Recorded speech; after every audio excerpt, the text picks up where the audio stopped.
Today we are in Amsterdam for the opening of the F1 exhibition, and we are here with Jonathan Linden, the producer of this exhibition.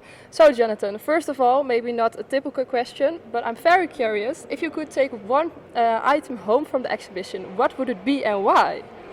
I think it would be the Gilles Villeneuve helmet, partly because I'm originally Canadian and he's a legendary, fortunately passed away, a legendary Canadian driver, and so that would be at the top of my list. That would be a good choice. And what's the main goal of this exhibition? The goal of the exhibition is obviously to attract consumers and bring in F1 fans, and it's to tell the story of Formula One, which is an ever-evolving story, but it's the past, present, and future of Formula One. And Formula One is a global sport that's incredibly popular, but the Grand Prix are in very specific geographies. There's a lot of people that don't get the opportunity to get to a Grand Prix. So how do you engage and celebrate Formula One? And so this is an opportunity to take in as much information as you can in relation to Formula One, see cars, artifacts, and elements up close. And so it's really a celebration of Formula One. And is it also a good exhibition for new Formula One fans? Well, we've tried to cater to both sides, that we like to say, is the core fans, people that have been fans for many years and want to get into the details and the innovation and understand in the design lab how some of the pieces come together. And inevitably over the last number of years, through Drive to Survive and other areas, there's a lot of newer fans that don't necessarily appreciate all of the specifics of Formula One, and so this is an opportunity to, as we say, bridge the knowledge gap and understand a little bit more about how the sport works.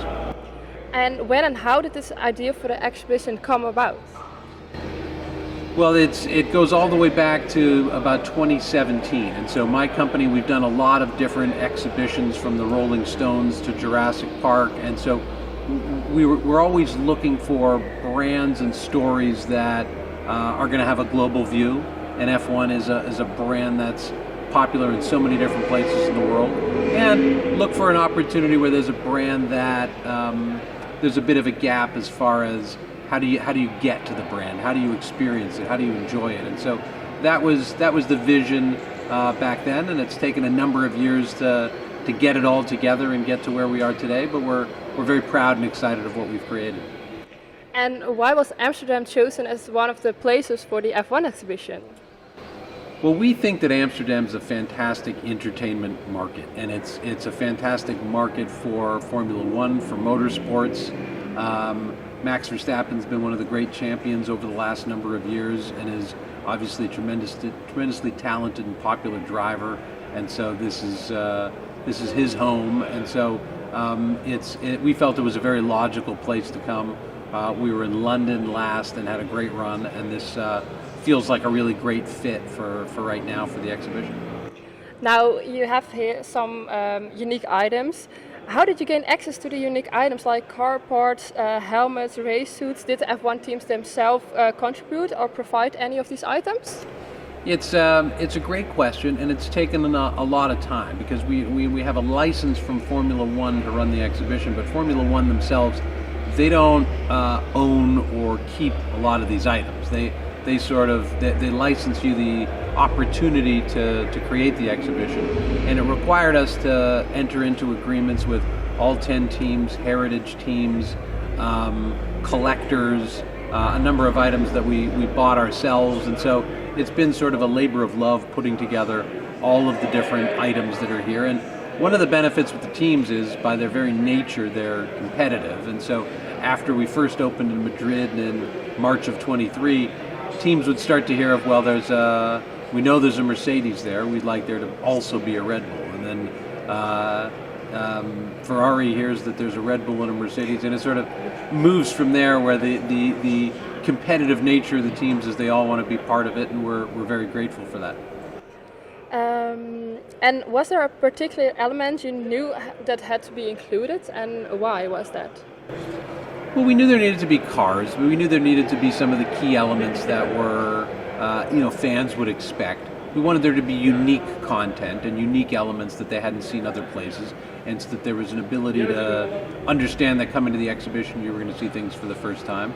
And with Formula One as our licensor, there's a number of components that were important to them, including sort of a general theme of innovation about how Formula One is celebrated for being fast and the place to be and very exciting. But over time, a lot of the teams have really innovated and found ways to make cars safer, faster, all of these other elements that end up in the cars that all of us drive every day.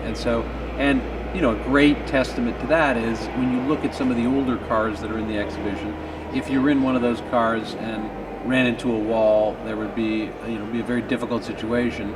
And in the survival room, the story of Romain Grosjean's crash in Bahrain, obviously he was able to very fortunately walk away, and part of that is a number of things went into that, but part of it is the innovation of the cars over time that have led to that level of safety. And is there one moment that has been special since the exhibition first opened? Well, I think there's many moments, but I think it's the hearing from fans and hearing from consumers that really enjoyed it. I mean, when you create something, the hope and expectation is that people are going to like it and people are going to come. But until they do, you never really know. And so we've had a number of great markets. The last market was London, and we had a tremendous response. A lot of people coming through and a lot of great reviews and people who enjoyed it. And I think one of the greatest compliments is the expectation when we created it is that it would be between an hour to 90 minutes that somebody would come through the exhibition. And there's a number of markets where people have stayed 2 hours and sometimes longer, and it's a compliment that there's that much content that they want to enjoy. Thank you, Jonathan. I'm surely the Dutch fans will enjoy the exhibition. Thank you. Thank you very much.